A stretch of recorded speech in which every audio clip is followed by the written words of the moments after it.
नमस्कार दोस्तों, आपका स्वागत है आपके अपने चैनल राजवीर स्टोरी में। आज फिर मैं आपके लिए लेकर आई हूँ एक नई हॉरर कहानी।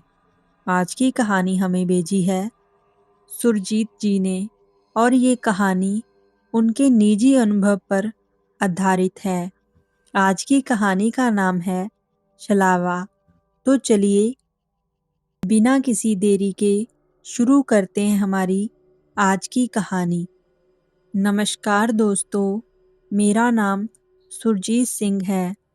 मैं रोज़मर्रा की ज़िंदगी में पारलौकिक चीज़ों को बहुत देख पाता हूँ, उन्हें महसूस कर पाता हूँ और आगे क्या होने वाला है इस घटना का मुझे पहले से ही आभास हो जाता है।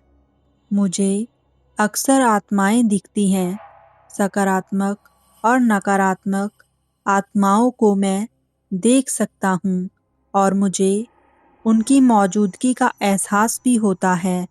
आत्माओं से संपर्क कर पाता हूँ और फिजिकल और मेंटली तौर पर हीलिंग कर पाता हूँ। शायद ये मेरा बर्थ गिफ्ट है और कुछ लोग इसे उपहार भी समझ सकते हैं और वहीं कुछ लोगों के लिए ये शराब जैसा है। खैर, ये तो अपनी अपनी भावनाएं हैं। मैं इसे गॉड गिफ्ट की तरह समझता हूँ। इस वजह से पारलौकिक गतिविधियों की तरफ मेरा रुझान है। आज मेरी आयु 30 बरस है। ये मेरी आप बीती उस समय की है जब मैं तंत्र क्षेत्र में नया नया साधक था। ये अनुभव काली तंत्र साधना के वर्षों का अनुभव है। उन दिनों मैं अपने एक दोस्त के किसी रिश्तेदार की शादी में अपने बड़े भाई और अपने कुछ दोस्तों के साथ गया हुआ था। हालांकि मैं जाना तो नहीं चाहता था क्योंकि सुबह से मुझे कुछ बुरा एहसास हो रहा था कि कुछ तो बुरा होने वाला है। दोस्तों ने कहा कि भाई तुम कुछ ज़्यादा सोचते हो, हम हैं ना साथ में, हमारे साथ चलो और कुछ मूड भी ठीक हो जाएगा। तो मैं रात को 8 बजे उनके साथ चला गया। हमने बारात, शादी और डांस में बहुत मज़े किए, पर नाचते हुए मेरे दो दोस्तों में ज़ोर से वाद विवाद हो गया। वो झगड़ा इतना ज़्यादा बढ़ गया कि मैंने उन्हें समझाया और मैं वहाँ से दूर चला गया। मेरा जो शादी वाला मूड था वो बिगड़ गया था। तो ये और बाकी दोस्त मुझे समझाने और मनाने लगे। झगड़ा शांत हो गया था। वहाँ से हटकर हम लोग पंडाल में चले गए। खाना खाने लगे तो बात बात में विवाद फिर से शुरू हो गया। मेरा मूड फिर से खराब हो गया। मैंने थाल वहीं रख दी और उनसे कहा कि तुम लोग झगड़ते रहो, मैं घर जा रहा हूँ। हालांकि मुझे बाइक चलानी नहीं आती थी और मेरा घर वहाँ से लगभग 3 से 4 किलोमीटर दूर था। रात के करीब 1 बज रहा था। मैं गुस्से से उठा तो मेरे दोस्त मुझे मनाने के लिए दौड़े। मैंने पंडाल का कपड़ा उठाया और एक कोने से बाहर निकल गया। बिना रुके 5-6 कदम और आगे बढ़ा। ये मेरी बड़ी गलती थी, पर मुझे पता नहीं था कि आज मेरे साथ मेरी ज़िंदगी का सबसे बड़ा हादसा होने वाला है। पारलौकिक जगत का एक बहुत बड़ा अनुभव मिलने वाला है। मैं जैसे ही पंडाल से बाहर हुआ तो एक ठंडी हवा का झोंका मुझे छू के निकल गया। मैंने आंखें मीची और गहरी सांस ली। मेरे शरीर में कपकपी सी छूट गई और अचानक से सन्नाटा छा गया। आसपास तेज अंधेरा और सन्नाटा। मैंने पलटकर देखा तो मैं जिस पंडाल से निकला था वो अब मेरे पीछे नहीं था। ना ही कोई शादी का शोर था, ना वो पंडाल था। एकदम सुनसान। मुझे कुछ भी समझ नहीं आया कि क्या करूं, कहाँ जाऊं। मैं एक पल भर में कहाँ आ गया था मुझे पता नहीं था। मैं गुस्से से भरा हुआ तो था ही, ना जाने क्यों मुझे कुछ भी आभास क्यों नहीं हुआ कि मैं ख्याल कर सकूं कि मैं कहाँ हूँ। और मैं आगे बढ़ गया। बस ये पता था कि वो किसी तरह का एक जुताई किया हुआ खेत था। आगे चलने लगा तो मुझे यूं महसूस होने लगा कि जैसे मेरे पीछे कोई है। मैं उसके और मेरे कदमों की आवाज़ सुन सकता था। मैं डर से लड़खड़ाने लगा और सोचने लगा कि यदि मेरे दोस्त होते तो वो मुझे आवाज़ देते, पर वो कोई खुसफुसाहट सी आवाज़ थी। मैं और तेज चलता। जितनी तेज मैं चलता, उतनी तेज ही अपने पीछे मैं उन कदमों की आवाज़ महसूस कर रहा था। लगता था कि जैसे कोई मेरे बराबर ही चल रहा है। मैं रुकता तो वो भी रुक जाता था, तो मैं ना चाहते हुए भी दौड़ पड़ा। आसपास तेज अंधेरा था और मैं पसीने से लथपथ। आसमान में बादलों ने चांद को थोड़ा ढक रखा था। चांद की हल्की रोशनी थी बस। आसपास कुछ भी देख पाना बहुत मुश्किल था। मैं कांटे, पहाड़ियों और पत्थरों से टकराता हुआ गिरता संभलता भागता रहा। और तभी पीछे से किसी ने भारी आवाज में कहा, है रुक, रास्ता भूल गया क्या? वो आवाज सुनकर मैं किसी पत्थर से टकराकर गिर पड़ा। मैं घबराते हुए यहाँ वहाँ देख रहा था, पर मुझे कहीं पर भी कुछ भी दिखाई नहीं दिया। मैं मन ही मन में सोच रहा था कि हे भगवान, ये मैं कहाँ पर फंस गया और मैं क्यों आ गया था इस शादी में। मैं थोड़ा सा संभला और मुझे याद आया कि मेरे पॉकेट में मोबाइल है। मैंने उसे निकालकर उसकी फ्लैश लाइट चालू कर दी। देखा तो फ़ोन में बैटरी भी बहुत कम थी और नेटवर्क तो बिल्कुल भी नहीं था। किसी दोस्त को फ़ोन करता भी तो कैसे? आस-पास घबराकर देखा कि आवाज़ देने वाला कौन है। मेरे मन में कई सवाल थे। ये कोई चोर लुटेरा या कोई भूत तो नहीं? ये जगह कौन सी है? क्या मैं मरने वाला हूँ? मैं घर कैसे जाऊँगा? मैं खुद को संभालते हुए आगे बढ़ा। एक पेड़ दिखाई दिया जिसके नीचे मिट्टी का टीला सा था। मैं थककर उसी पर बैठ गया। तभी किसी ने मेरी पीठ पर जोरदार पंजा मारा। उस पंजे पर तेज नाखून भी थे और वो साधारण हाथों से काफी बड़ा था। और मैं आगे की ओर गिर गया और मेरी शर्ट उसके नाखूनों की वजह से पीछे से फट गई थी और पीठ पर तेज दर्द के साथ जलन का एहसास हुआ, मानो कि जैसे पीठ पर गर्म रॉड से चीरा गया हो। मैं संभल कर उठा और मेरे हाथ में उसी पेड़ की सूखी सी डाली लग गई। मैं पागलों की तरह चिल्लाता हुआ टानी इधर-उधर घुमाने लगा। डरा हुआ तो था ही, पर फिर भी जोर-जोर से चिल्लाने लगा, गालियां देने लगा। कौन है? कौन है? जो भी है, सामने आओ। और उसी पल मैंने वो भयानक सी हंसी सुनी। मेरा खून जम सा गया। मैं कुछ देर तक समझ ही नहीं पा रहा था कि ये सब क्या हो रहा है। फिर उसने आदमी की तरह एक भयानक आवाज में कहा, तुझे यहाँ नहीं आना चाहिए था, पर अब चल मेरे साथ, मेरे घर चल। मैं तुझे आराम से सुला दूंगा। मैंने मोबाइल की रोशनी तेज की। देखा तो पीछे से दो लाल पीली आंखें चमक रही थी। नुकीले तीखे सफेद दांत दिखाई दे रहे थे। वो मुझे देखकर बहुत भयानक तरीके से मुस्कुरा रहा था। उसके गले और मुंह पर सफेद बाल थे। वो अपने बालों भरे पंजे से बहुत ही तेजी से पेड़ को खुरच रहा था। मैं मन ही मन में बोल पड़ा, हे भगवान, ये क्या है? कोई पिशाच, शैतान, कौन सा राक्षस है ये? मैं वहां से फिर बेतहाशा और अंधाधुंध भागा। वो पीछे से किसी जानवर की तरह कुर्राता हुआ चीख रहा था। मुझे लगा कि आज तो मेरी मौत तय है।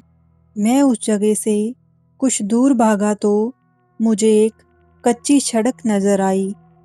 अंदाजा लगाकर मैं ये सोचकर दौड़ पड़ा कि इस रास्ते से मैं कहीं तो पहुंचूंगा। दौड़ते हुए मेरा गला सूख चुका था। मैं पसीने से लथपथ था और डर से बेहाल। अपने घर वालों के बारे में सोचकर मैं बहुत दुखी था। मुझे चक्कर सा आया तो मैं एक हाथ से अपने घुटने को पकड़कर बैठ गया। सिर सड़क की तरफ नीचे करके सड़क के बीचों बीच ही बैठ गया। सिर जब ऊपर उठाया तो देखा कि चांद की रोशनी तेज हो चुकी थी। मैं किसी गांव के बीच था, पर आसपास का नजारा आश्चर्यचकित था। आसपास 6-7 घर थे।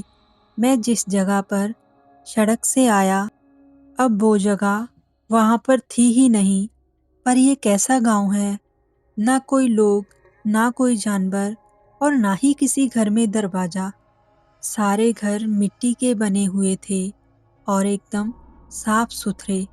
मैं रास्ता पूछने के उद्देश्य से वहीं पर एक घर के पास चला गया। वहां पर लाल रंग का नाइट बल्ब जल रहा था बस। वहीं आंगन पर एक खाट बिछी हुई थी और उस पर एक बूढ़ा आदमी पेट के बल लेटा हुआ था। मैंने आसपास एक नज़र सारी तरफ देखा तो चारों तरफ सन्नाटा पसरा हुआ था। ना हवा की आवाज और ना ही झुंगरों की आवाज। एकदम भयानक, डरावनी सी शांति। मैं उस बूढ़े की खाट के किनारे चला गया। अब तो मेरा मोबाइल भी बंद हो चुका था, पर मैं बार बार आसपास देख रहा था कि कहीं वो भयानक आकृति मेरे आसपास तो नहीं, कहीं से वो मुझे देख तो नहीं रही। पर मैंने अपने आप को शांत किया। मैं उस बूढ़े को आवाज देते हुए, उसकी पीठ हिलाते हुए उसे उठाने लगा। दादा, दादा, ये कौन सा गाँव है? दादा, दादा, उठिए ना। ये कौन सा गांव है? दादा, मैं रास्ता भूल गया हूँ। प्लीज मुझे रास्ता बता दो। मैं बहुत डरा हुआ हूँ और मुझे बहुत प्यास भी लगी है। दादा, दादा, प्लीज उठो ना। दादा। और फिर मुझे एक आवाज आई।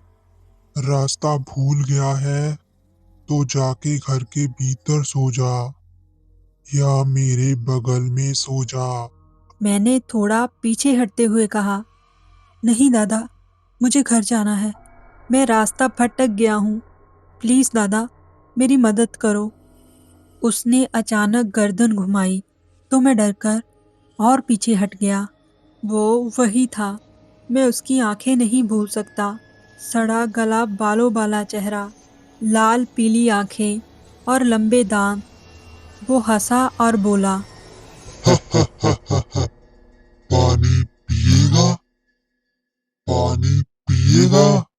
और वो फिर जानवरों की तरह चीखा और मैं फिर वहां से उल्टे पांव ही भागा। मैं बिलक बिलक कर रो रहा था और भाग रहा था। बचाओ, कोई मदद करो, ऐसे चिल्ला रहा था। पर अभी मुसीबत खत्म कहाँ हुई थी। भागते भागते पलक झपकते ही वहां का सारा दृश्य ही बदल गया।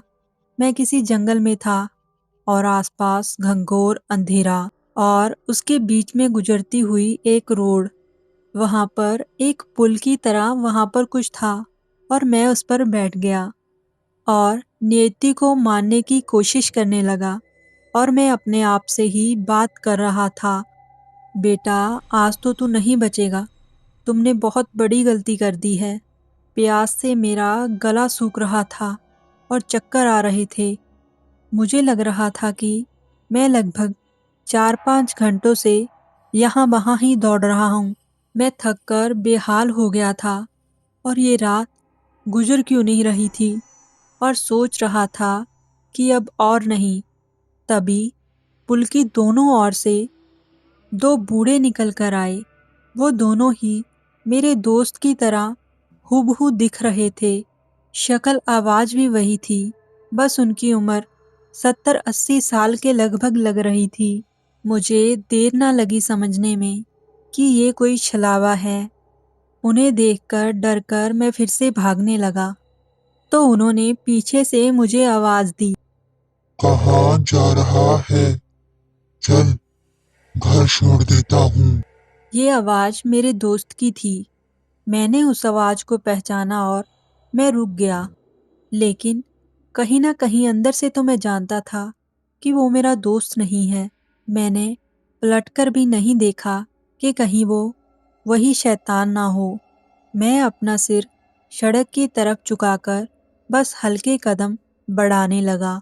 वो दोनों पीछे से आए, मेरे दोनों कंधों पर पीछे से हाथ डाला। वो आकार में बहुत बड़े और चमकीले से थे, मतलब उस अंधेरे में भी चमक रहे थे। पर मैं उनके चेहरे की तरफ देखना ही नहीं चाहता था।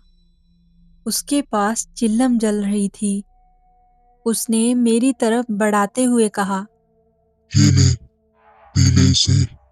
मैंने कुछ जवाब नहीं दिया, तो दूसरे ने भी बिल्कुल उसी तरह कहा। ले, पीले से।